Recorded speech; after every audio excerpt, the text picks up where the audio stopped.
ফিলিস্তিনের গাজা উপত্যকায় গত রোববার একদিনে 153 টন বোমা ফেলেছে ইসরায়েলি বাহিনী। ইসরায়েলের প্রধানমন্ত্রী বেনিয়ামিন নেতানিয়াহু দেশটির পার্লামেন্টে নেসেটে নিজেই এ তথ্য জানিয়েছেন।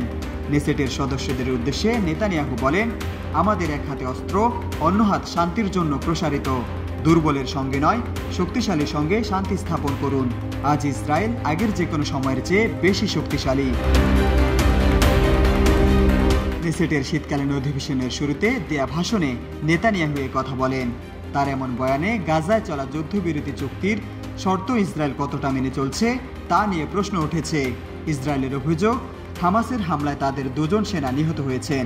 প্রতিক্রিয়ায় গাজা উপত্যকায় কয়েক দফায় বিমান হামলা চালানো হয়েছে, যদিও হামাস বলছে এমন কোনো হামলার তথ্য তাদের কাছে নেই। সর্বশেষ 24 ঘন্টায় গাজা ইসরায়েলি বাহিনীর হামলায় অন্তত 45 জন ফিলিস্তিনি নিহত হয়েছেন।